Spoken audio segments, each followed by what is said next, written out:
6. Afinal, não devemos esquecer também a ação da sugestão.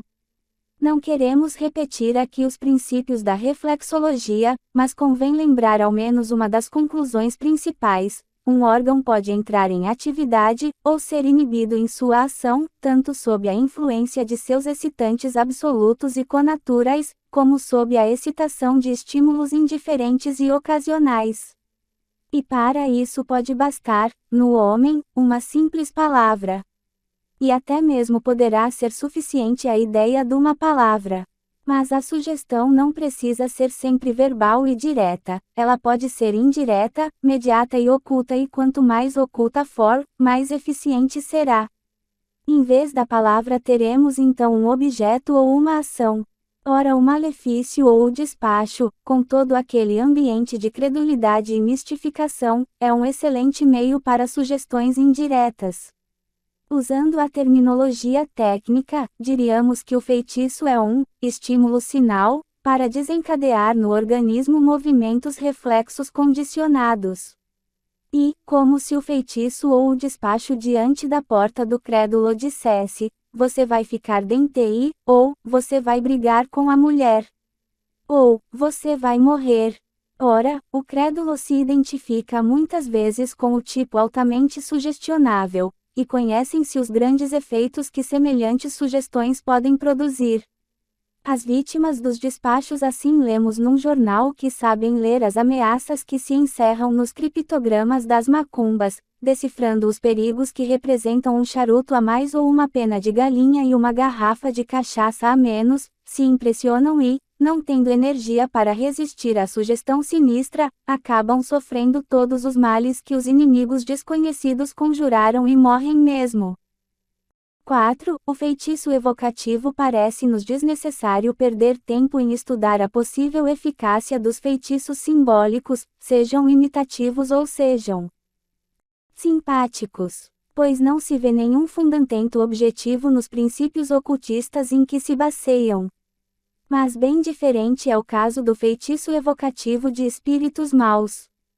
Pois nós cristãos admitimos não somente a existência do demônio, mas também sua possível atuação entre os homens ou sobre o homem. Precisamos, por isso, dizer algumas palavras de esclarecimento acerca desta questão. Pensamos poder resumir, muito brevemente, a doutrina cristã sobre o demônio e sua atividade nos seguintes pontos. 1. É doutrina revelada por Deus e, portanto, verdade de fé, que de fato existem espíritos maus. São seres espirituais, inteligentes e livres, criaturas de Deus que se revoltaram contra o Criador e foram condenados a um lugar e estado de exclusão da visão beatífica, chamado por Cristo, inferno. Pouco importa seu nome, demônio, Satanás, diabo ou Exu. Jesus Cristo preferiu estas primeiras 3 denominações. Mas também lhe chamou de pai da mentira. João 8, 44, príncipe deste mundo. João 12, 31, 14, 30, homicida desde o começo. João 8, 44, inimigo. Mateus 13,39, o forte. Mateus 12,29, espírito imundo, impuro. Mateus 3, 30, etc. 2. Há entre eles certa ordem e hierarquia, sendo Lúcifer o chefe. Cristo fala do demônio e seus anjos, Mateus 25,41, referindo-se explicitamente ao reino de Satanás, que está unido, Mateus 12,26. Também o Apocalipse nos recorda o dragão e seus anjos, 12, 7, e São Paulo lembra aos Efésios, que termos que lutar contra os principados, contra as potestades, contra os príncipes das trevas deste século, contra as hostes espirituais da maldade, 6, 12. 3. Em certo e limitado sentido podemos dizer que Satanás é como que o rei deste mundo. Já vimos a expressão de Cristo que lhe chama de príncipe deste mundo. João 14,30. São Paulo declara que é o príncipe no reino dos ares, que opera nos filhos da desobediência, Efésios 2, 2, até mesmo diz que é o Deus deste século, 2 Coríntios 4,4. Os servos ou filhos de Satanás e os súditos de seu reino são todos os pecadores, principalmente os que combatem a verdade. João 8,44, Atos 13, 10. São João escreveu: quem comete pecado é filho do demônio, 1 João 3, 8.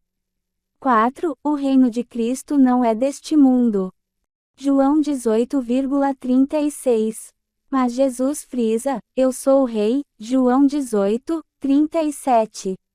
Não é simples rei entre outros, mas o Rei dos Reis e o Senhor dos Senhores. Apocalipse 19, L0, de tal modo que tudo lhe foi entregue, todo o poder nele foi dado no céu e na terra, Mateus 28, L8. Ele é também o Príncipe dos Reis da terra. Apocalipse 1, 5. A Cristo e seu reino pertencem todos os que foram arrancados do poder das trevas pela redenção, Colossenses 1,3. A missão de Cristo é a de destruir as obras do demônio, 1 João 3,8, e que todo o que nele ou crer não pereça, mas tenha a vida eterna, João 3, 15. 5. Assim temos de fato, nesta terra de lutas e provações, dois reinos opostos, inimigos um do outro. Satanás e seus anjos tentam com todo o empenho destruir o reino de Deus. Pertence ao plano da providência divina que o homem mostre sua virtude e constância na luta, nas adversidades e nas tentações. É esta a razão mais profunda por que Deus concedeu ao demônio certa liberdade de movimento, para provocar a luta, as adversidades e as tentações.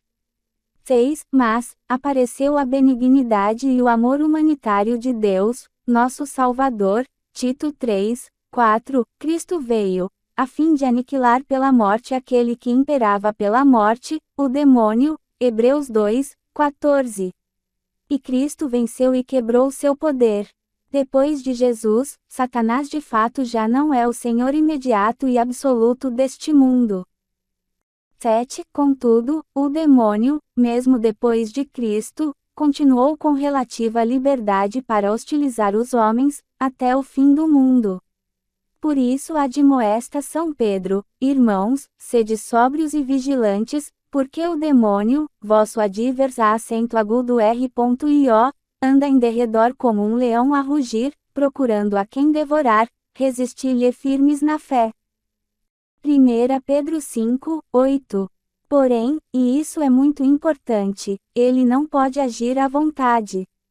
Malgrado seu grande poder e obstinação, escreve o Catecismo Romano, ed.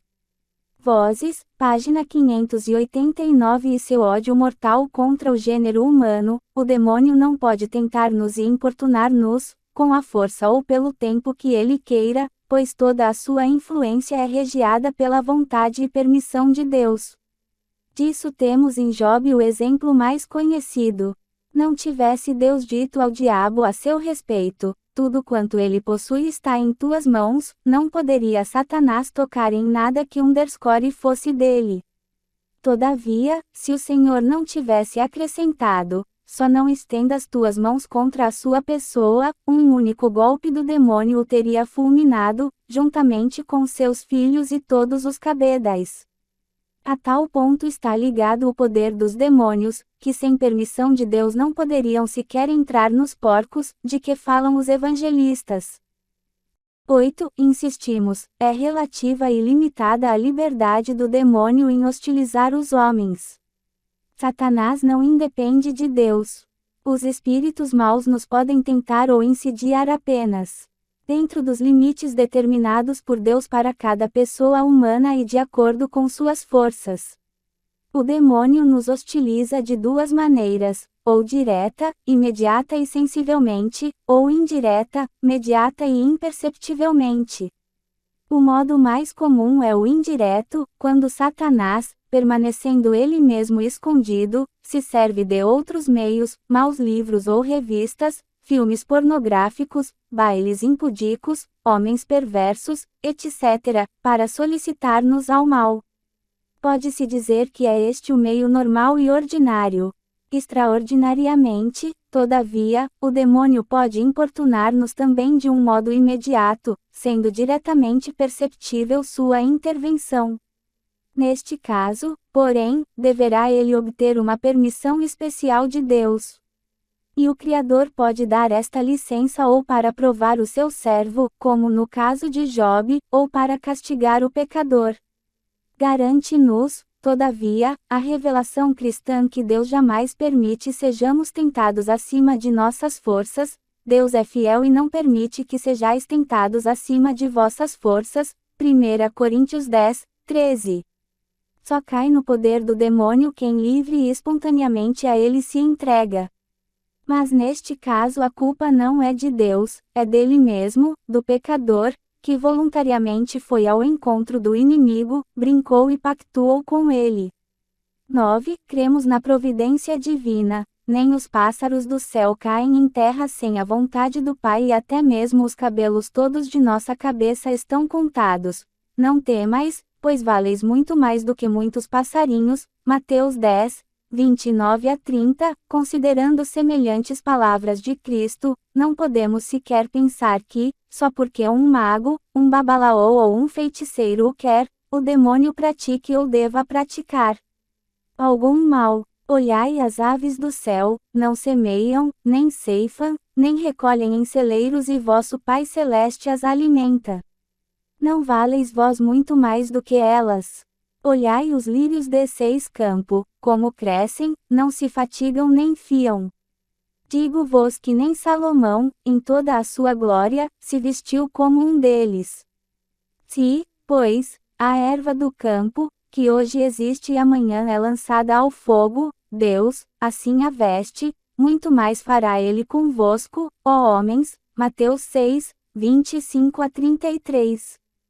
Diante desta mensagem cristã podemos, pois, tranquilamente, insar o desafio lembrado no início. Podem todos os babalaos, pais de santo, mães de santo, filhos de santo, cavalos de santo, todos os umbandistas, quimbandeiros, macumbeiros, batuqueiros, pajés, catimbozeiros, bruxos e feiticeiros, do Brasil, da África e do mundo, reunir-se no mais macabro dos congressos, chamar e evocar todos os Exus, demônios, espíritos maus e forças astrais, podem todos eles oferecer os mais valiosos presentes e sacrifícios a qualquer Exu ou demônio. Riscar e queimar os mais perigosos pontos e lançar todo este conjunto fantástico de forças adversas contra o autor destas linhas, e aqui ficaremos tranquilo nas mãos da divina providência. Aliás, se feitiço pegasse, já estaríamos morto. 10. Toda intervenção preternatural é sempre contra o curso ordinário e comum da natureza. Nem o desejo ou o capricho do homem, nem a gana ou o ódio de Satanás podem perturbar a ordem e as leis estabelecidas e mantidas pelo Criador. O homem não dispõe de meios naturais para conseguir efeitos não naturais. Ou, em outras palavras, o homem não tem a faculdade ou a possibilidade de provocar por sua própria iniciativa e de modo eficiente uma atuação direta e perceptível do demônio ou de qualquer outro espírito do além. Por isso a magia como tal, a necromancia, o espiritismo e o feitiço são impossíveis e ineficazes. Filosoficamente falando, o feitiço, ou qualquer outra tentativa de provocar ou evocar espíritos, é um autêntico disparate. Pretende-se um efeito superior à causa, o que é impossível. O homem pode, não há dúvida, querer ou desejar a presença do demônio ou do Exu, pode consciente ou deliberadamente entregar-se a ele, pode ajoelhar-se perante Satanás, adorá-lo e oferecer-lhe sacrifícios, fazer sinais convencionais de evocação, etc. Em tudo isso o homem pode tomar a iniciativa exclusiva, porque, por mais deplorável, repugnante e pavoroso que seja, tudo isso depende apenas do uso ou melhor do abuso de livre-arbítrio.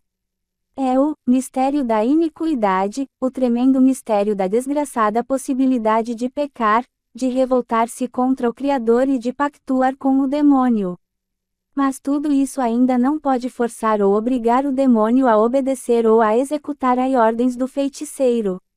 Em tudo isso, quem manda é o Deus, exclusivamente Deus. 11. Portanto, para que o acometimento de Satanás possa conseguir um desfecho eficiente, é necessária, além da licença do Criador, a disponibilidade do homem. Será inútil e vão todo o esforço do inimigo, quando o homem, como Jobe ou Paulo, no meio das tentações e tribulações, continua a cantar as glórias do Senhor. Mas quando ele encontra entre os homens um ambiente acessível e a permissão divina, então, sem dúvida, poderá agir. Ora, não há dúvida de que o Espiritismo faculta ao demônio o ambiente apropriado, o mais propício que o espírito satânico possa ambicionar. Nada, absolutamente nada falta para que o demônio se sinta à vontade em casa própria. Dir-se-ia que o centro espírita e principalmente o terreiro de Umbanda é o domicílio de Satanás, como o templo cristão é a casa do Senhor. O próprio arranjo do ambiente, a crédula prontidão dos presentes. A doutrina anticristã de que estão impregnados, a atitude de desobediência contra Deus, que proibiu a magia evocação, a disposição de revolta contra a Igreja de Cristo, a convicção de total desprevenção dos que já não acreditam no inimigo, sobretudo a nervosa expectativa de receber e acolher mensagens do além e, como se tudo isso não bastasse, o estado de transe inconsciente e aberto para todas as sugestões e insuflações, venham donde vierem, ó. O demônio não seria Satã, adversário, se não se prevalecesse de tão descomunal ocasião para avassalar aquelas almas. 12. Como vencer, pois, o demônio? Responde o Catecismo Romano, página 594, o demônio, naturalmente, não é vencido por meio da vadiagem, da sonolência, da bebedeira, da glutonaria e da luxúria, mas tão somente pela oração, para trabalho, pela vigilância, pela abstinência, pelo domínio de si mesmo e pela castidade. Cristo nosso Senhor admoesta a todos nós, vigiai e orai, para não cairdes em tentação, Mateus 26,41, e manda rezar, Pai Nosso. Não nos deixeis cair em tentação, mas livrai-nos do mal, maligno. Nota de rodapé. Feitos somente para satisfazer vinganças particulares ou pessoais. Portanto, Deus permitindo ao demônio intervir na magia maléfica, se tornaria cúmplice da vingança particular de um homem sobre outro homem. Seria concebível semelhante conivência divina? Deus, certo, para seus altíssimos fins, pode permitir ao demônio e a confirmado para sempre no mal, de fazer o mal a uma pessoa com o fim de provar uma virtude, como no caso de Jobe, ou para castigar os pecados, para reconduzir a realidade da fé, mas não para vinganças pessoais e particulares de um homem sobre outro. É certo que Deus permite males e escândalos no mundo para daí tirar um bem, mas estes males são produzidos pelo mau uso da liberdade humana. No malefício, porém, não apenas de permitir que um homem faça o mal abusando da liberdade, mas que Deus o ajude em certo sentido mediante a permissão de uma intervenção direta de Satanás a fazer o mal a outra pessoa e precisamente no instante segundo o modo escolhido e querido pelo feiticeiro. E isso é inconcebível. Término da nota de rodapé. 5. Exageros e falsidades. Em vista do que acabamos de lembrar resumidamente, podemos agora assumir uma atitude cristã frente à doutrina e às práticas, umbandistas e quimbandistas em torno dos Exus. Há algumas verdades, vários exageros e muitas falsidades e arbitrariedades que convém assinalar. 1. É verdade que existem numerosos espíritos maus, que não foram assim criados por Deus, mas por própria e livre vontade se revoltaram contra o Criador. Pouco importa o nome que lhes demos, demônio, Satanás ou Exu, e há entre eles certa organização ou hierarquia. 2. É verdade que estes espíritos maus receberam de Deus uma relativa liberdade de agir neste mundo e hostilizar os homens. 3. É verdade que o homem, abusando de seu livre-arbítrio, pode pactuar com os espíritos maus e entregar-se a eles. 4. É verdade que Deus pode permitir ao demônio intervenha de um modo direto e sensível na vida do homem, aparecendo mesmo sob alguma forma visível. 5. Mas é um formidável exagero dos teóricos de Umbanda dizer que os espíritos maus são os senhores imediatos e absolutos deste mundo. Cristo venceu e quebrou o poder de Satanás. 6. É outro grande exagero dizer que os espíritos maus aparecem à vontade do homem. Só o podem fazer com permissão divina e Deus pode permiti-lo ou para provar os bons ou para castigar os maus e revoltosos. 7. E exagero e mesmo falso dizer que o demônio, independentemente de Deus, obedece aos caprichos e aos desejos de certos homens e babalaos. 8. É falso dizer que em certas coisas nós homens dependemos dos espíritos maus. 9. É falso dizer que é lícito ao homem chamar os espíritos maus. É sempre pecaminosa e revoltante qualquer tentativa de evocar os exos ou demônios, mesmo para praticar o bem. 10. É totalmente falso e arbitrário dizer que certos espíritos mandam nas encruzilhadas, nos cemitérios, nos rios, nos bosques, etc., pois não existe para isso absolutamente nenhuma base na revelação divina. 11. É falso e arbitrário dizer que os espíritos maus preferem trabalhar de noite ou em determinadas horas. 12. É falso e arbitrário dizer que são necessários determinados ritos ou objetos para chamar ou evocar os demônios. 13. É pura e condenável idolatria, ou melhor, demonolatria, oferecer a Satanás presentes e sacrifícios ou dirigir-lhe certas orações e petições. Suponhamos agora que algum babalaô, ou por iniciativa própria ou a pedido, faça, segundo todos os requisitos do ritualismo, um presente ou despacho contra fulano, pedindo a Exu veludo que castigue fulano com um desastre qualquer. O que acontecerá? Respondemos, em si como tal o despacho não terá efeito nenhum, pois, como vimos, o demônio, ou Exu, só pode imiscuir-se de modo direto e sensível na vida do homem com permissão especial de Deus. E mesmo então será uma atuação espontânea e não propriamente provocada pelo feiticeiro, que, como vimos, não dispõe de meios naturais que possam ser causas eficientes da manifestação diabólica.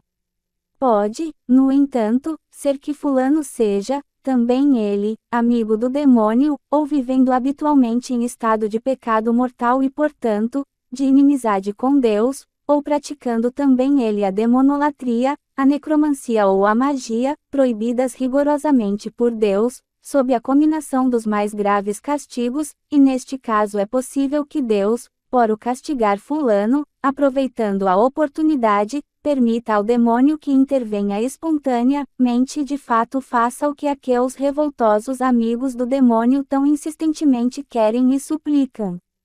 E teríamos então, dentro deste conjunto de reservas, um caso em que o despacho pega, mesmo. Suponhamos, todavia, que fulano seja uma pessoa que se esforça por viver em estado de amizade com Deus, graça santificante, não brincando nem pactuando com os espíritos maus. Neste caso o despacho certamente não teria efeito nenhum. Tudo depende, por conseguinte, de dois fatores: da vontade de Deus que permite ao demônio uma atuação no caso, e do estado de alma, graça santificante ou pecado mortal, da pessoa avisada. Observe-se, entretanto, que não queremos com isso dizer que todo despacho ou trabalho, feito contra uma pessoa em estado de pecado mortal tenha sempre seus efeitos garantidos.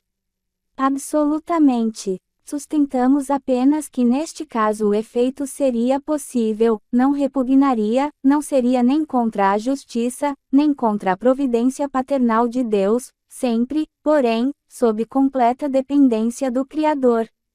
Pensamos sinceramente que também nesta suposição, isto é, quando o malefício é feito contra uma pessoa em estado de pecado mortal, a absoluta maioria dos despachos ficam sem efeito precisamente porque o homem não pode ser a causa eficiente de tais manifestações.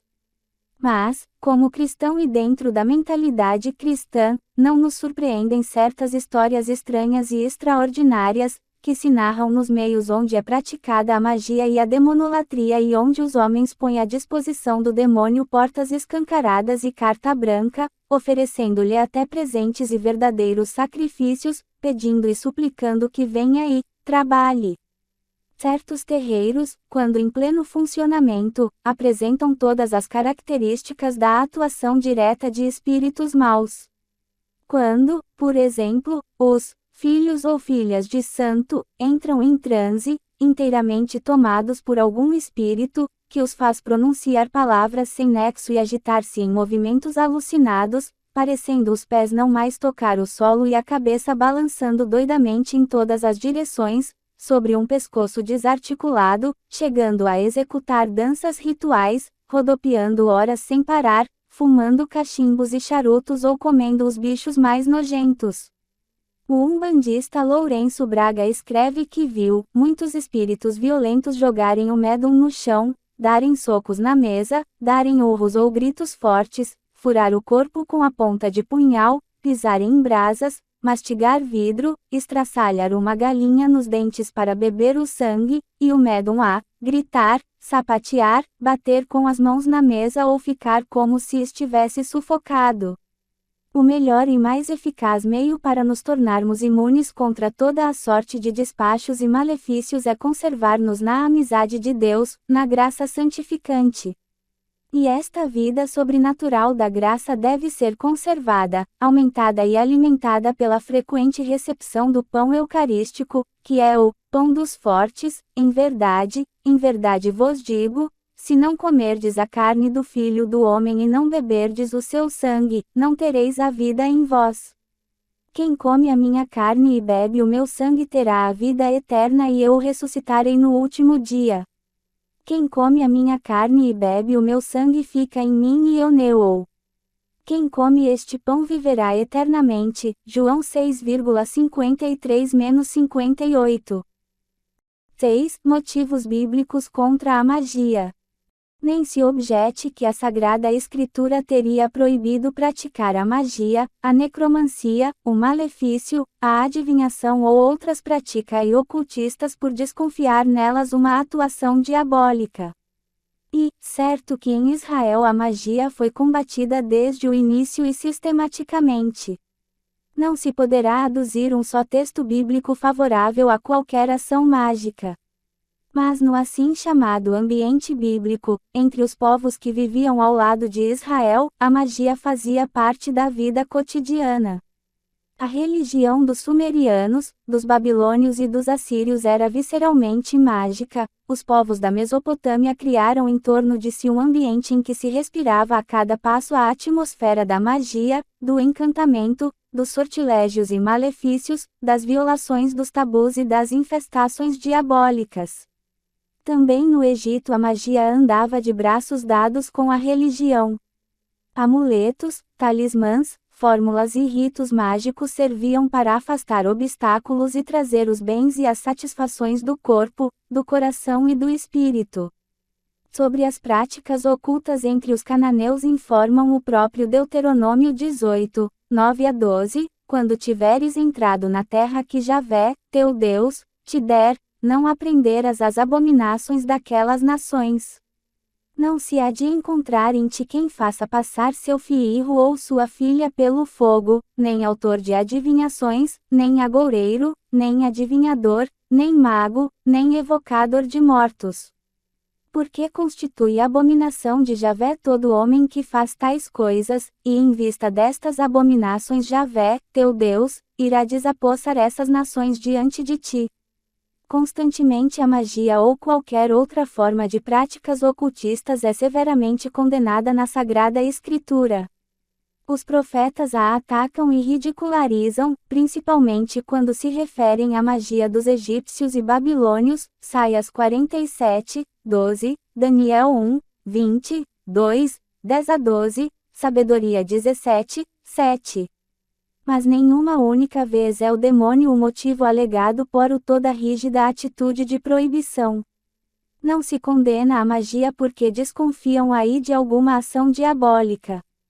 A razão é outra. Para que vos não contamineis por meio deles, eu sou o Senhor vosso Deus, Leve 19:31, porque o Senhor abomina todas estas coisas, Deuteronômio 18:13, porque afasta o homem de Deus, Deuteronômio 13:2-6, porque desvia da lei e do testamento, Isaías 8:19-20, e porque o mago, perverte os caminhos retos do Senhor, Atos 13:10, porque a magia faz parte das obras da carne, Gálatas 5:20. Estes são os motivos indicados nos livros bíblicos. Não o demônio diretamente, não o pacto com o demônio, não a invocação de Satanás. O que os livros do Velho Testamento querem é confiança no Senhor. Quando os profetas nos seus oráculos se dirigem às nações pagãs, a magia é visada com palavras que exaltam o poder de Javé sobre todos os adivinhos, sobre todos os magos e práticas de encantamento, em que os pagãos punham sua esperança. O ataque chega a atingir o sarcasmo, como por exemplo, em Isaías 19:1-3, 2-13, contra o Egito. Mais fortes ainda são as sátiras do profeta contra a Babilônia, Saias 44:25, 47, 12-13, Jeremias 50, 35-36, 51, 57. O verdadeiro motivo de condenação da magia, indicado pela Bíblia, é, pois, este: a magia é uma injúria à soberana independência e transcendência de Deus e aos seus direitos exclusivos de criar, revelar, fazer milagres e santificar os homens. A magia tende a rebaixar Deus ao nível da criatura e abre os caminhos para o politeísmo. E porque a magia é um aviltamento da soberania divina, por isso ela é também uma degradação da dignidade racional do homem, é deformação do autêntico sentimento religioso. A medicina mágica dos terreiros. 66,9% dos favelados adultos, perguntados pelos homens do IPEME, acreditam nas curas realizadas pelos pais de santo e 23,8% dizem conhecer casos positivos. Não é nenhum segredo, nem mesmo para a polícia, que os terreiros de Umbanda se transformaram em autênticos antros de curandeirismo. Alguns deles até o dizem nos seus próprios estatutos. Por exemplo, a União Espírita de Umbanda Mamãe Anxum, fundada em 10 de setembro de 58, diz claramente que tem por fim o estudo do espiritismo, práticas de curas espirituais, bem como a propaganda dos seus ensinamentos doutrinários. Assim está no Dídrio Oficial de 20 de setembro de 58 e assim foi registrado no cartório Doutor Arruda.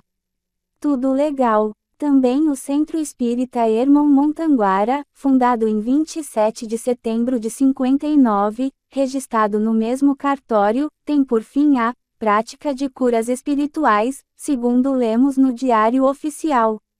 Curas espíritas, ou espirituais, há de ser, para eus, apenas diferença de nome.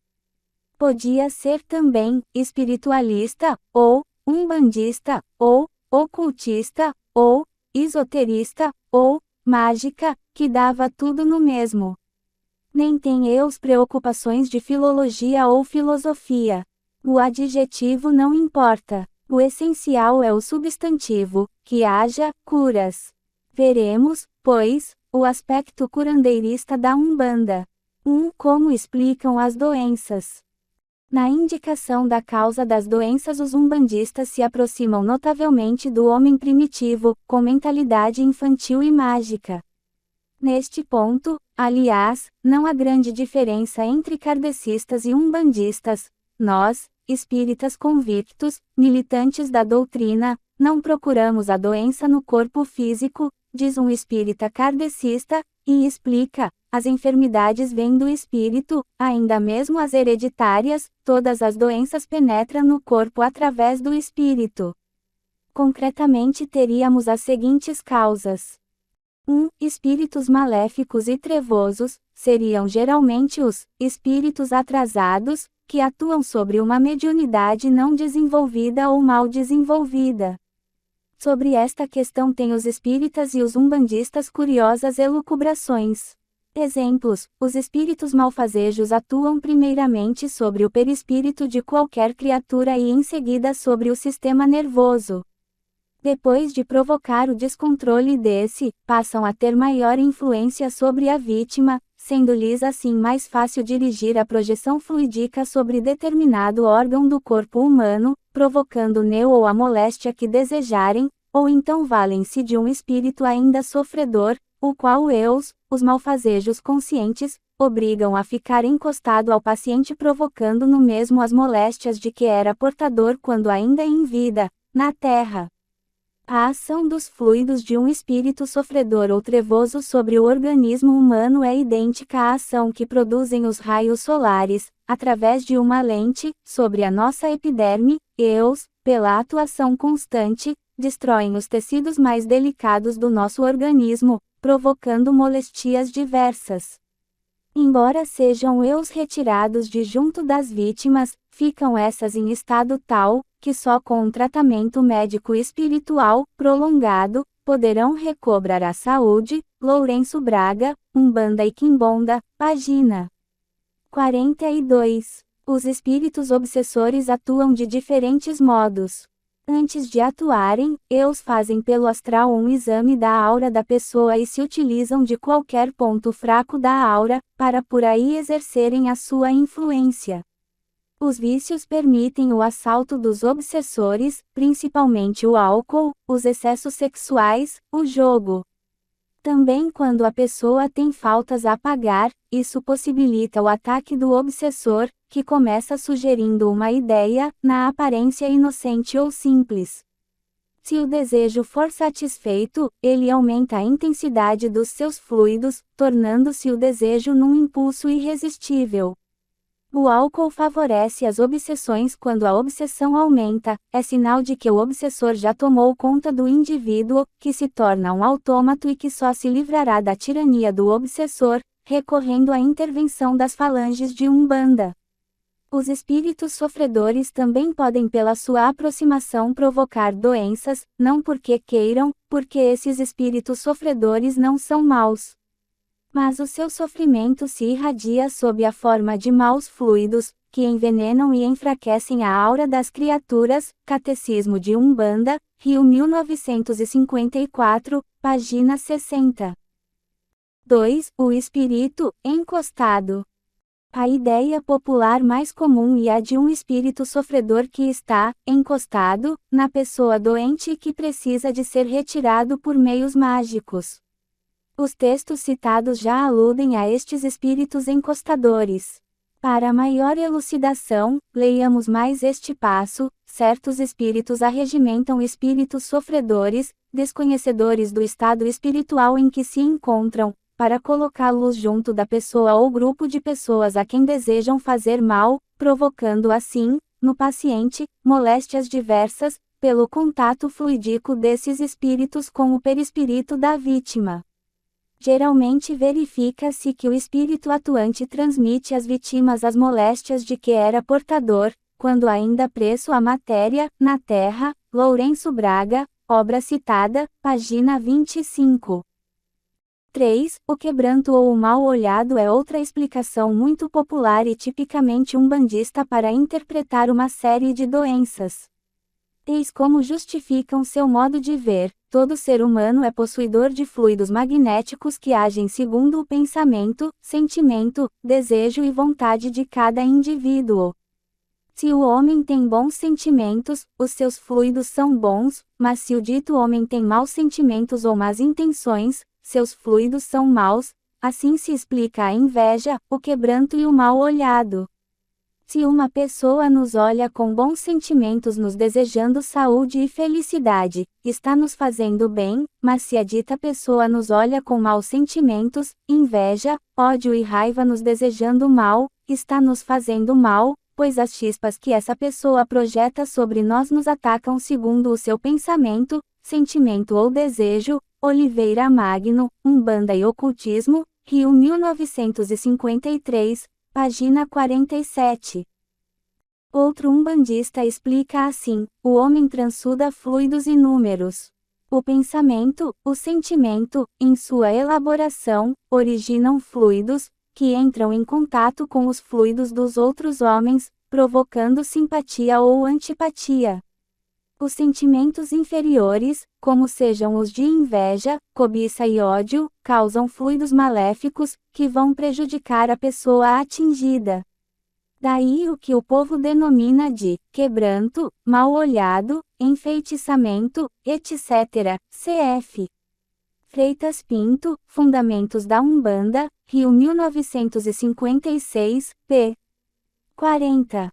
Sobre o mal-olhado tem Luiz da Câmara Cascudo, em seu inconfundível estilo, a seguinte bela descrição: invisível, obstinado, terrível mal. Continua assombrando e matando milhares de criaturas. Por ele vive o catimbó, parte essencialíssima. E, uma força irradiante e malévola que o mal-olhado espalha ao derredor, consciente ou inconscientemente.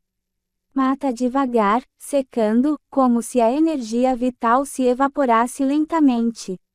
Árvores, flores, animais, crianças, mulheres, homens, rapazes envelhecem em poucos meses. As criaturas enrugam o rosto, tremem as mãos, cambaleiam o andar, têm calafrios, insonias, mal-estar, inapetência. Perdem a alegria de olhar, de desejar, de querer. As crianças são as vítimas preferidas. Morrem secas, mirradas, encolhidas, com a pele de pergaminho, atueimadas, babando, lábios finos, esgazeando os olhos, arroxeando a face, recusando alimentar-se. Invisível, obstinado, terrível mal. 4. O castigo. Muitas vezes, as doenças são castigos enviados pelas divindades a seus fiéis, quando não cumprem os deveres que têm para com elas. Com efeito, cada iniciado deve respeitar os tabus alimentares de seu Deus, render-lhe culto particular, obrigação, no dia que lhe é consagrado, enfim, oferecer-lhe um sacrifício uma vez por ano. Se essas prescrições não forem mantidas, a divindade, ofendida por essa falta de respeito, pune o culpado.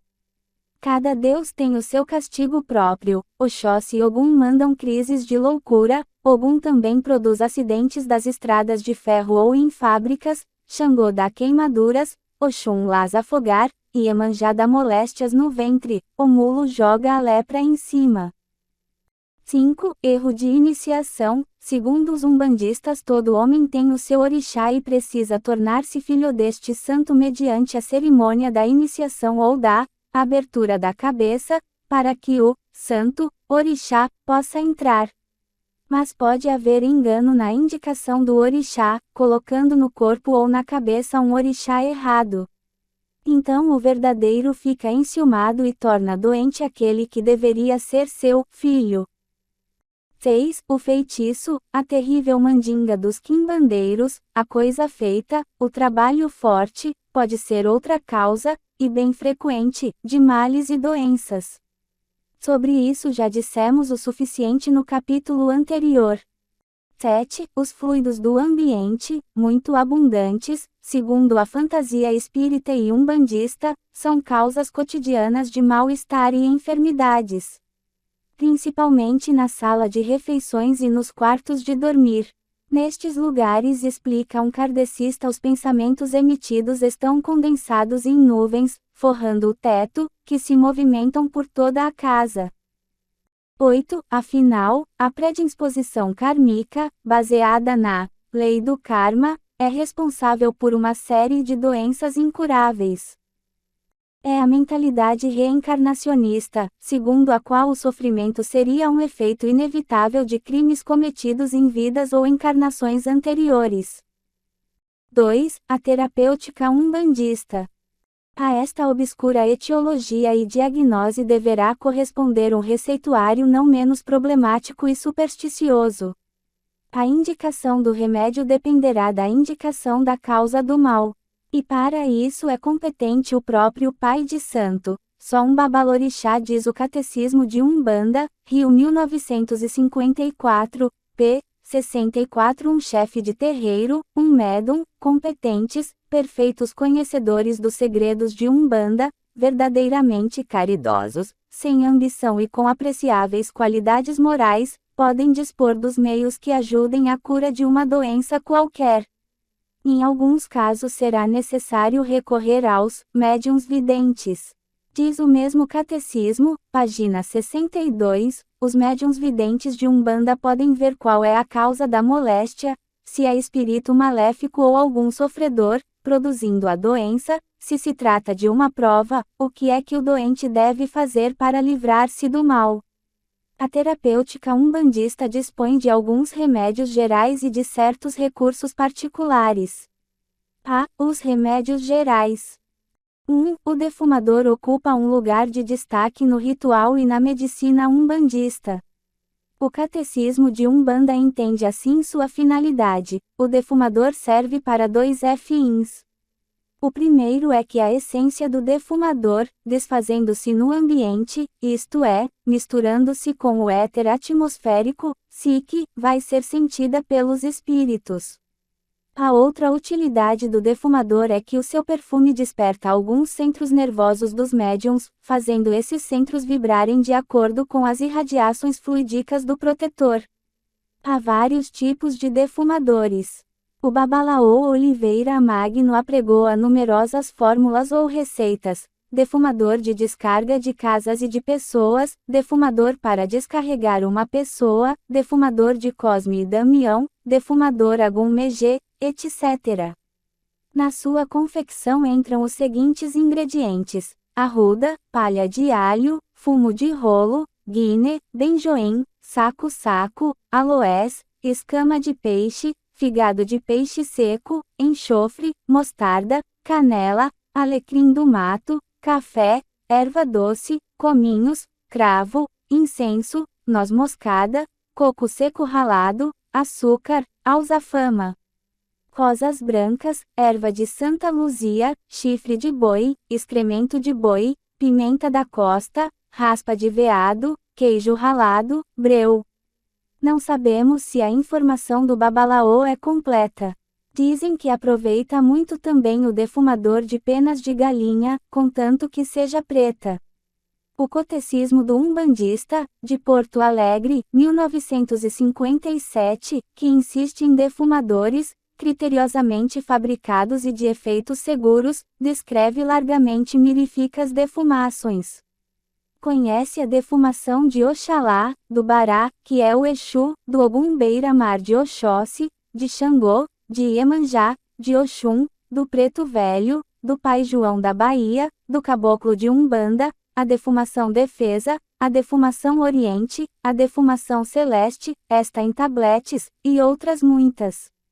Há defumações especiais para crianças em dificuldades de estudo, página 85, para militares e policiais, página 87, para escritores, professores, tradutores, advogados, juízes, viajantes, mensageiros, deputados, senadores, página 87, para início de viagem e para as noivas, página 88, para esposas que se querem fazer amadas pelos maridos, página 88, para moças casadoiras, aconselhável também a solteironas e viúvas que desejam maridos, página 89, para os namorados, pela vibração atrativa, página 92.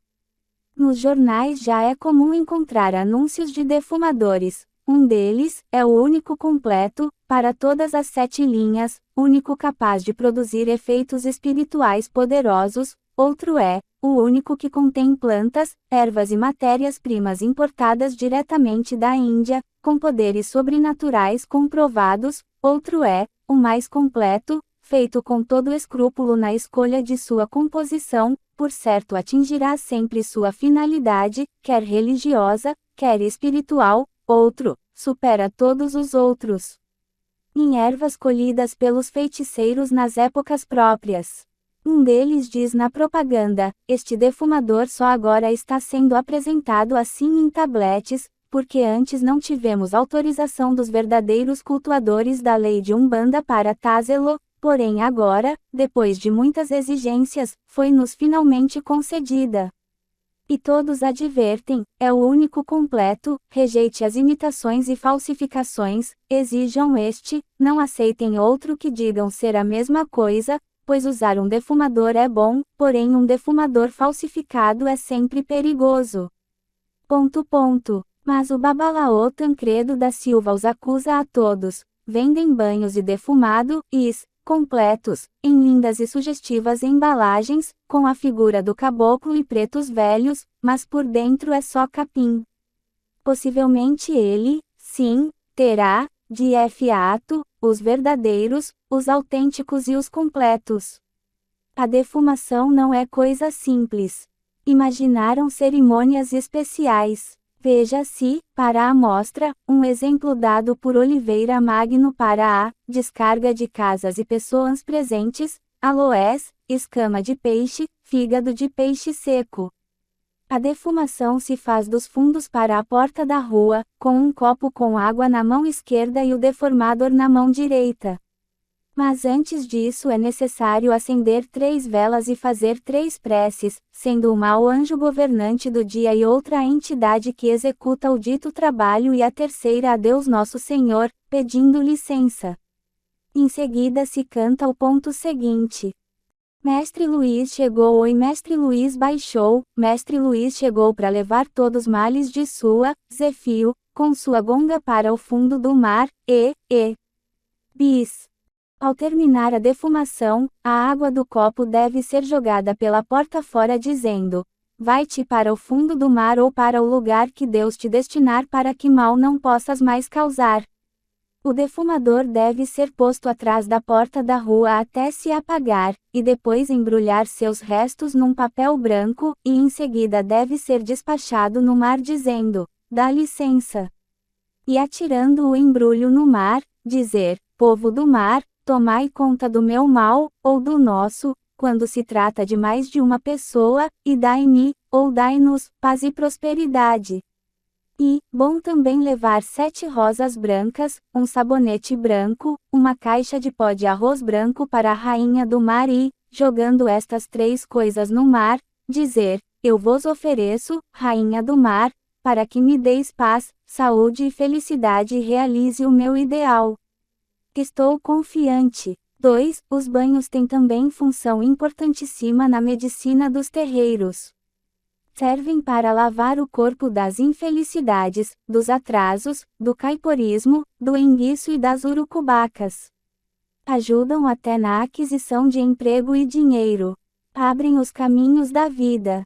E há banhos contra enfermidades, contra o abatimento moral, o mal olhado, a inveja, os ciúmes, a obsessão, o encanto, o despacho e contra as grandes dificuldades.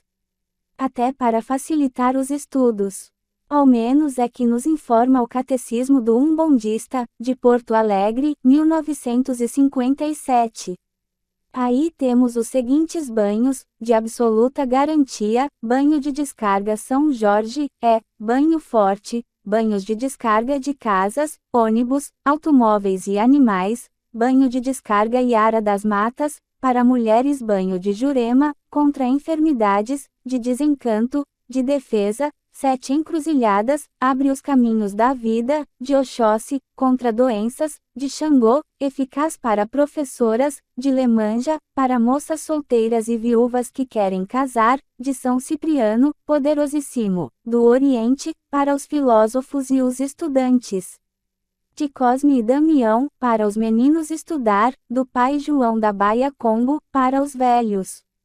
Há também o sabão da Costa, o antifluido Amores de Lovette, que é exclusivo para mulheres, o Amaci Tupa, o antifluido sagrado, para homens, o perfume atrativo oriental, o pó atrativo oriental, o perfume repulsivo oriental, o pó de pemba branca legítima africana, o pó de liga, as tinturas de incenso, mirra, benioin, alecrim e alfazema. E para as viauens, já preparado, o banho de descarga em líquido. Vê-se que o negócio é mesmo completo e enche um armazém. Aliás, há casas especializadas nisso. E as farmácias, as legítimas e verdadeiras farmácias, com farmacêuticos formados e diplomados, também possuem estoques. Para os bons banhos de Umbanda é necessário água do mar, sal grosso, cipó caboclo, guiné, milome, alecrim do campo, erva do Congo, espada de São Jorge, arruda, rosa vermelha, pepino, cravos vermelhos, folhas de louro, girassol, palma de Santa Rita, beijo de frade, lírio do brejo, malícia de mulher, palha de arroz, capim santo, manjericão, malva rosa, alfavaca, fedegoso, erva cidreira, hortelã, vassourinha mais as mirongas silbabalaô. Porque há ainda o processo de arranjar a mistura, os ingredientes auxiliares, as orações e os esconjuros certos, o dia e a hora da cerimônia e as obrigações durante e depois do banho. E com seriedade prescrevem por vezes banhos repugnantes e nojentos. Leia-se, por exemplo, para tirar qualquer praga ou mal de cal, procurar uma mulher que esteia para ter um filho e pedir que assim que ela tenha a criança, guardar a primeira defecação da criança, o chamado ferrão. Tirar o primeiro leite numa xícara, antes da criança mamar e assim que a criança defecar o ferrão, pegar todo o conteúdo e passar na cabeça, no rosto e assim descendo pelo corpo, passando em todas as partes do corpo e pedindo que sejam retiradas todas as pragas e mal-desejos, por mais fortes que sejam, desde o tempo que esteve no ventre da mãe eite o momento presente. Em seguida, esperar um pouco e, logo em seguida, tomar um banho sem sabão, até limpar todo o corpo.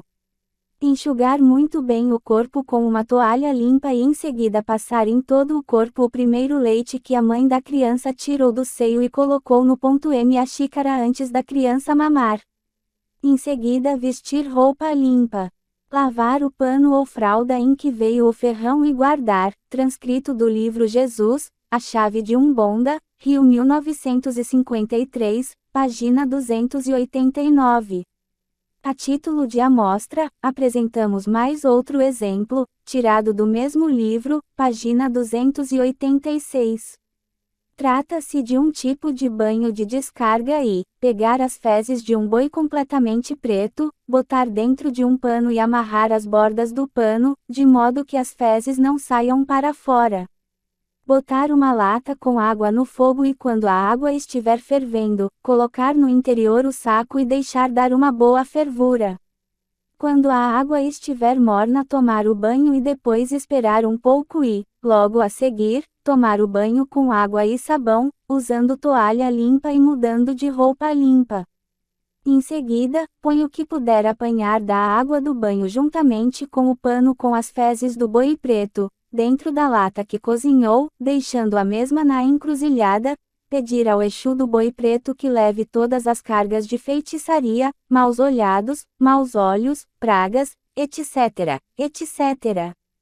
3. A água fluidica, também usada nos terreiros, vem do kardecismo que, por sua vez, recebeu a herança do mesmerismo e dos magnetizadores. Explica o Babalaô, os espíritos adiantados podem, pela ação fluidica, aumentar o efeito medicamentoso de qualquer remédio. Podem mais ainda, pelos seus fluidos combinados no fluido universal e com os fluidos de um médium de efeitos físicos ou curador, tornar a simples água em ótimo medicamento. Há, entre os espíritas e umbandistas, vários métodos de fluidificar a água.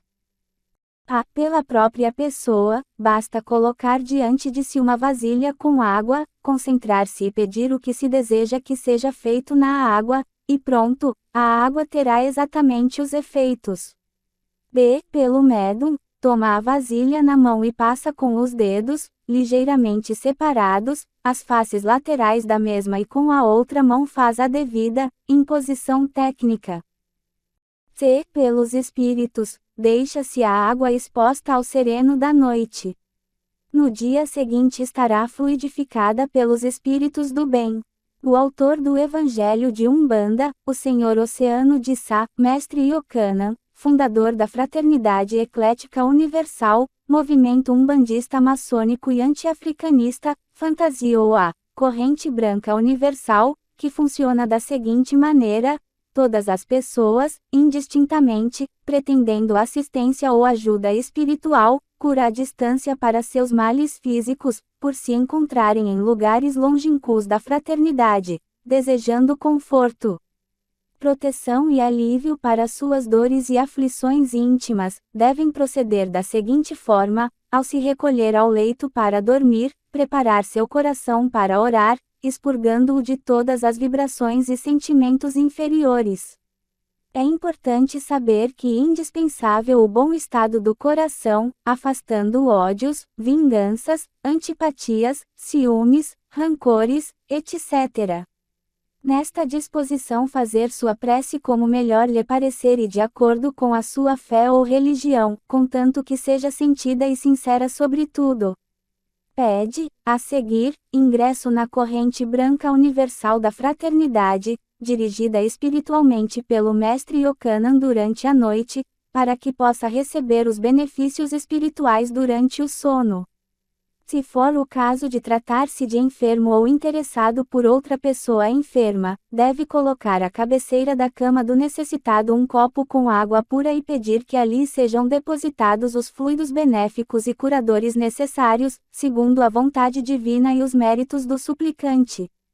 No dia seguinte essa água deve ser tomada em parcelas, em 3 ou 4 vezes. 4. O passe é outro remédio universal, comuníssimo nos terreiros. É também uma herança do kardecismo e de mesmerismo. Os manuais espíritas oferecem longas descrições sobre os vários modos de fazer os passes. Geralmente distinguem 3 tipos. A. O passe magnético, exclusivamente do médium, pode ser longitudinal, de cima para baixo, rotatório, transversal e perpendicular, tendo cada qual seu efeito próprio. B. O passe mediúnico, realizado pelo médium incorporado, este é propriamente o passe espírita. C. O passe espiritual, feito exclusivamente pelos espíritos, pode ser feito também à distância. Nos terreiros de Umbanda os passes são dados principalmente com o auxílio dos pretos velhos e, algumas vezes, dos caboclos. O povo vai quase exclusivamente aos terreiros para receber o passe. Em alguns terreiros, antes de entrar, recebe-se a ficha e dá-se o nome. O passe é então dado por ordem, conforme a ficha. Durante o passe podem-se observar as reações mais extravagantes, tanto da parte do médium, como da parte de quem recebe. Certas reações só se entendem no manicômio. Os médiuns aproveitam o tempo dos passes individuais para doutrinar o paciente, explicar a verdadeira origem das doenças e conseguir que ele volte na próxima semana. Durante esses tratamentos, dão-se as cenas mais curiosas e burlescas. Um amigo nosso resolveu receber um passe. Eis o que nos escreve: quando a dona do terreiro viu que meu caso era sério, na realidade era puro fingimento, arrastou-me para junto de si. Esfregou-me as mãos, sacudiu-me a cabeça, colocou marafo, cachaça, na K6 essa e me deu um banho. Afirmou que eu estava desconfiado de minha noiva, que seria morena, alta e gorda. Na realidade, o rapaz não tinha noiva. Por fim recomendou que eu devia levar o meu cavalo, corpo, a burro para ficar forte. Logo após minha fingida saída do estado de incorporação, a médium insistia, batendo-me na face, para que não me concentrasse. Quando retornei ao meu lugar, corria pinga, gosma e saliva por todo o meu rosto. Outro amigo nosso fingiu tomar alívio no terreiro Pai Xangô e Sereia do Mar, Rua Marista 253, Partenon, Porto Alegre. Eis a descrição que nos deu. Logo que cheguei perto dele, disse: Moço, ajoelha-te. E começou a tirar do meu corpo os maus espíritos, com um ritual característico de dedos estalando e respiração ruidosa. No início fiquei quieto, mas logo lembrei-me de ter ímpetos, gesticulações, até terminar em pulos e fandango ao som de um tanto que entoaram na hora. Agarraram-me os médiuns e as médiuns e eu pulava, batia os pés, avançava, recuava, num desejo violento de me jogar contra o congá, altar, para desmontar aquele mostruário de estátuas e ejus, mas a turma me segurava com força. Por 2 ou 3 vezes deixei-me cair no chão, passando-me então o Pai Xangô cachaça pelo rosto e oferecendo vinho e água, o que recusava com gesto violento. Encheu então a boca de água, soprou nas palmas e fechou-as com o cuidado de quem guarda coisa preciosa. Em certo momento, quando estava deitado, a cabocla Sereia do Mar se atirou por cima de mim, e aproximou seu rosto do meu, com os olhos esbugalhados e bateu algumas vezes com a cabeça na minha fronte esconjurando o mau espírito que saísse. Já cansado, suando, com a camisa rasgada e suja, desvencilhei-me e saí quietinho, sentado num canto do terreiro ofereceu-me água, é água da Pombagira. Com um sopapo atirei tudo longe. Pai Xangô perguntou-me então onde eu morava. Respondi que era num lugar qualquer. Mandou buscar pólvora de caça. Fez 3 montes, um na minha frente e um de cada lado. Tomou a brasa do charuto e ateou o fogo, repetindo incessantemente, bênção e proteção. 3 chamas enormes e violentas corno explosão de bomba. Saltei e logo, me agarraram, de modo que não me foi possível jogar-me contra o congá. Então desisti. 2 dias depois voltei. Era sessão de caridade. Iniciando a sessão, Pai Xangô chamou a atenção para o meu caso. Todos me olhavam com piedade. Pai Xangô insistiu para que todos se concentrassem e rezassem a fim de reforçar a corrente. Então invocou todas as forças dos orixás maiores e menores. Todo o corpo mediúnico estava preparado para um grande trabalho. Na hora dos passes avancei para o congá. Pés no chão, sem casaco e a tal camisa rasgada. Iniciou o passe e comecei a pular.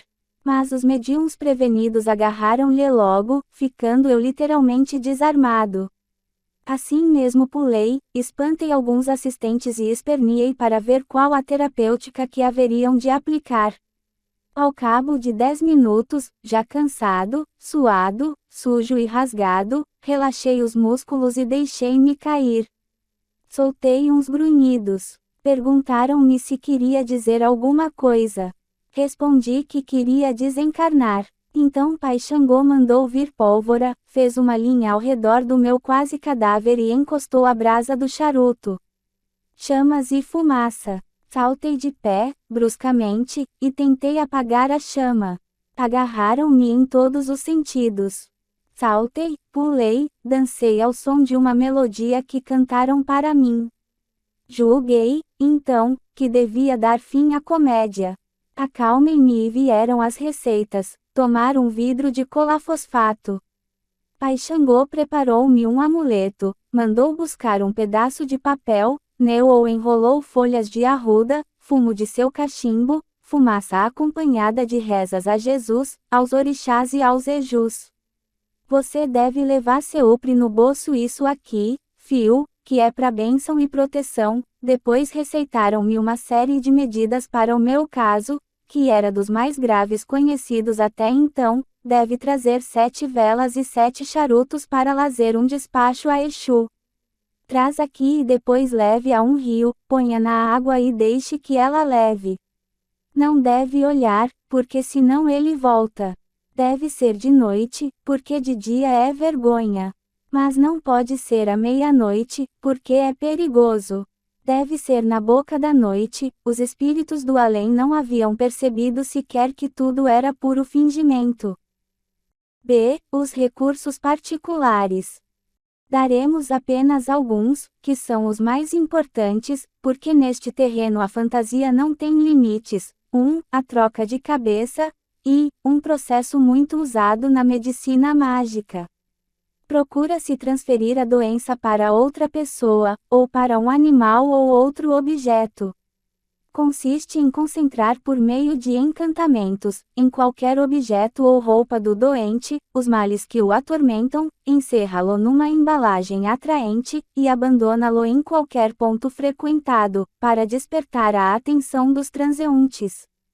Se um destes toca-lo, por curiosidade ou inadvertência, atrairá para si os males que simbolicamente ali se encontram, e o verdadeiro dono ficará livre deles. Outras vezes procuram transferir a doença para algum animal. Eis como se faz: no quarto do enfermo acham-se o babalaô, com seus auxiliares, todos vestidos com os trajes do ritual. O animal que vai servir para a troca está presente. O animal é coberto por um pano preto, passando-lhe antes azeite de dendê.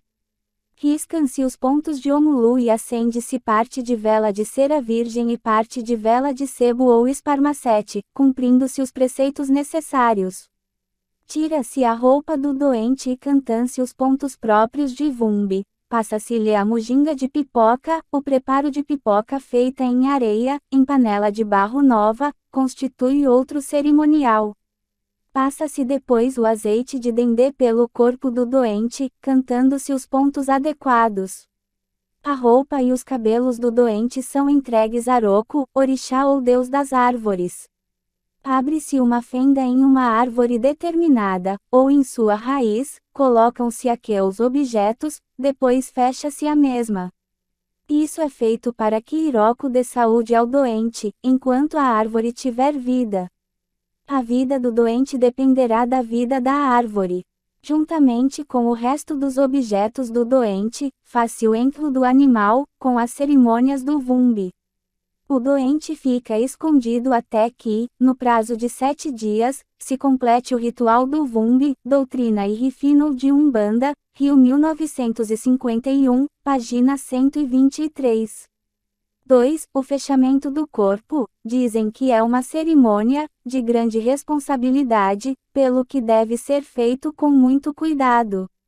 Realiza-se a cerimônia numa sexta-feira grande, que cai num dos quartos da lua nova, com roupa especial, banho especial, em lugar especial.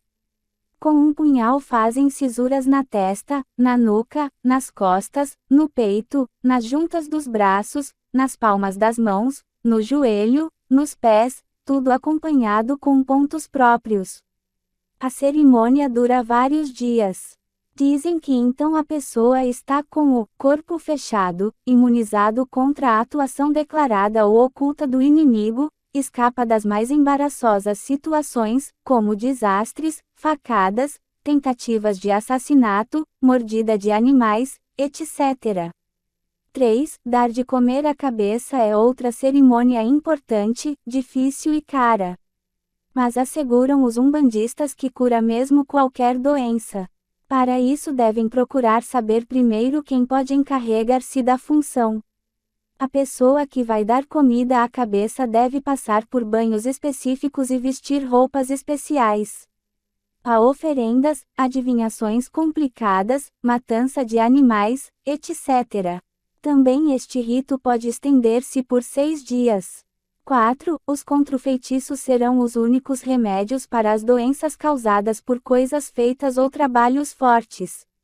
E, preciso então, desmanchar o trabalho. O babalaô, em sessão especial, procura saber qual foi exatamente o serviço feito e qual a entidade do além que foi invocada. Feita a verificação, será suficiente destruir o trabalho com novo rito, nova oferta e outros espíritos mais poderosos. 5. Outras fantôsios, conforme a capacidade imaginativa dos exploradores da credulidade. Exemplo, depois de fazer uma prece ao guia, escreve-se num papel o desejo de ficar curado, colocando o recado debaixo do travesseiro. Na hora de dormir basta dizer, vou dormir e depois o meu espírito vai ao espaço buscar os remédios ou elementos necessários para a minha cura, e acordarei na hora de costume com saúde e bem disposto. Diz o Babalaô Oliveira Magno que é este, um dos melhores métodos de curas. Veja-se esta resposta dada pelo Babalaô Edgar M. Júnior, da Tenda Espírita Nossa Senhora da Penha, de Campo Grande, Guanabara, a uma senhora de Petrópolis, que o consultou. A carta é de 20 de outubro de 1954, respeitamos a gramática e a ortografia do Babalaô, recebi sua carta há bastante dias, porém só agora pude responder em vista de milhares de cartas que tenho recebido e mesmo a clientela do meu terreiro que é enorme e toma-me muito tempo. Mande-me o nome todo do rapaz, o endereço dele junto uma oração a Santo Antônio, e até que esta possa pegar as minhas mãos, acenda toda sexta-feira a vela para as almas santas às 6 horas da tarde ao meio-dia ou às 6 da manhã. Peça às almas santas o que desejas que eu espero o que já pedi acima para iniciar meus trabalhos. Também esquecestes de dizer o que é que sua prima deseja, assim também como esquecestes do nome dela. Faça tudo com bastante fé e escreva-me. 3. O crime do curandeirismo e, assim que querem fazer, caridade, e, obras sociais, na realidade, legítimo e puro curandeirismo. Nosso Código Penal tem sobre isso 2 artigos. Artigo 283. Inculcar ou anunciar cura por meio secreto ou infalível, pena, detenção, de 3 meses a 1 ano, e multa, de 1 a 5 contos de réis. Artigo 284. Exercer o curandeirismo, primeiro prescrevendo, ministrando ou aplicando, habitualmente, qualquer substância, segundo usando gestos, palavras ou qualquer outro meio. Terceiro fazendo diagnósticos, pena, detenção, de 6 meses a 2 anos. Parágrafo único. Se o crime é praticado mediante remuneração, o agente fica também sujeito a multa, de 1 a 5 contos de réis. A lei é clara. Diz que é crime prescrever, ministrar ou aplicar quaisquer substâncias, ou diagnosticar. Prescreve quem indica, ministra quem fornece, aplica quem impõe diretamente ao doente qualquer substância para curá-lo, diagnostica quem determina uma doença. Pouco importa se o embusteiro pratica seu mister gratuitamente ou se recebe remuneração. E, sempre crime, mesmo quando de graça. Ora, não há dúvida de que tudo isso se pratica abertamente nos terreiros umbandistas. Basta ir ver. A polícia só não vê porque não vai. E quando vai, é para receber um passe também.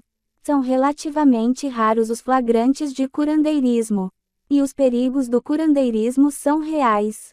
Depois de uma conferência nossa sobre o curandeirismo espírita, um médico teve a caridade de formular o seguinte pedido: que o prezado Frei insista no perigo das falsas curas das sessões espíritas, pela seguinte razão: suponhamos uma pessoa que, sentindo-se doente, procure um centro espírita. Recebendo passes, tem a impressão de sentir-se curada ou melhorada, por simples sugestão, conforme ficou claro em sua última conferência.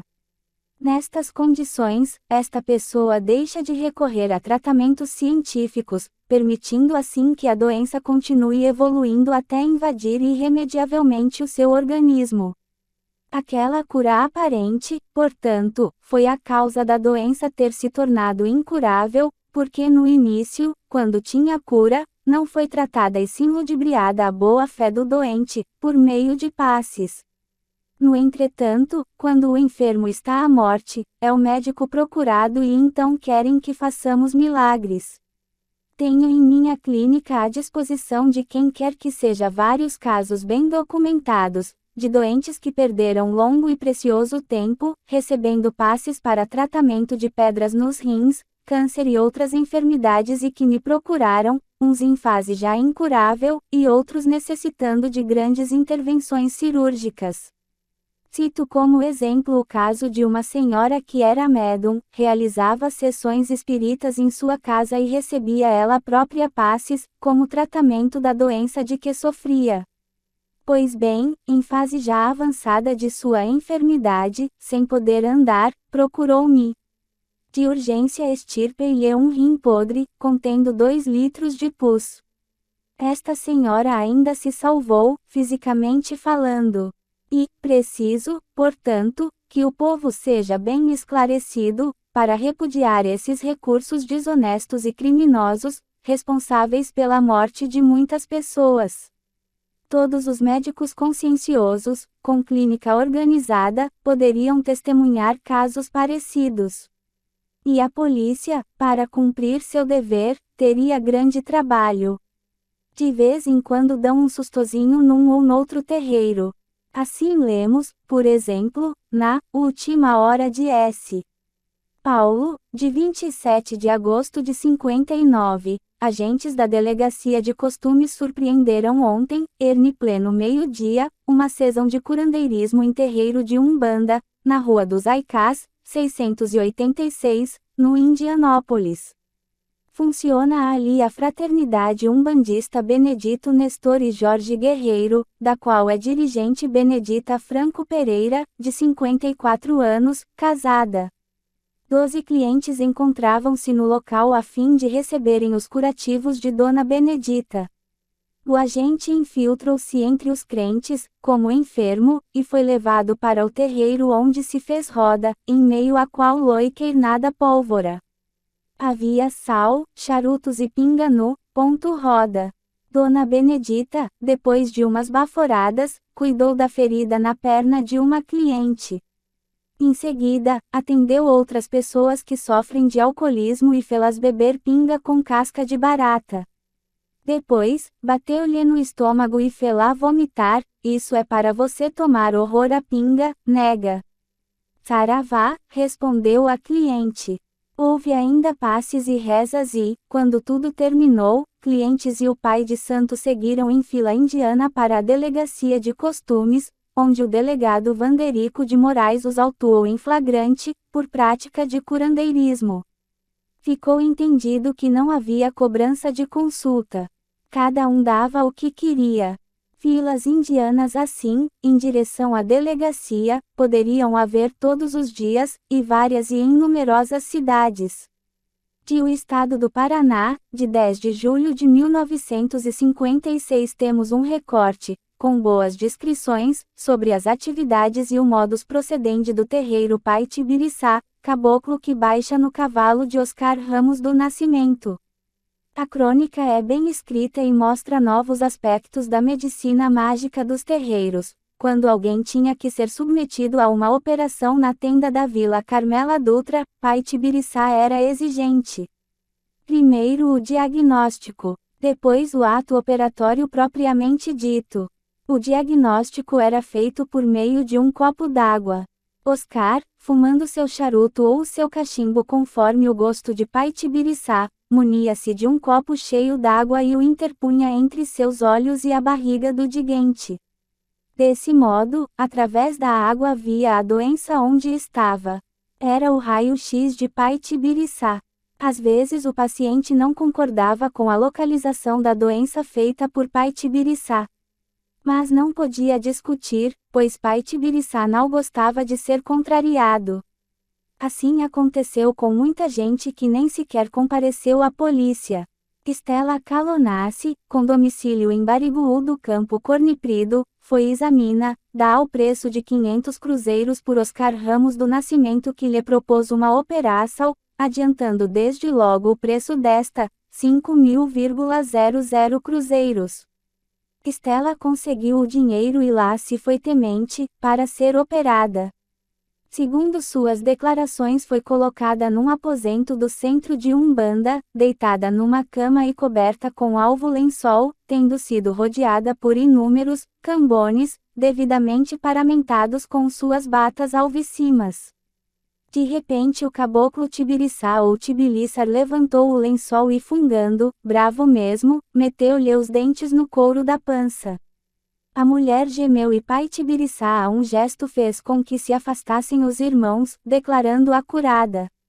Não concordou a paciente com tão simples processo operatório, nem tanto pela simplicidade, mas pelo seu elevado preço. Foi ter a polícia, dando parte de Oscar Ramos do Nascimento, o milagroso pai Tibiriçá. Na acariação com ela, Oscar negou que tivesse recebido a importância alegada. Ela, Estela, o afirma com decisão. Admitiu o pai de santo que o dinheiro foi dado ao dono da casa onde funcionava a tenda.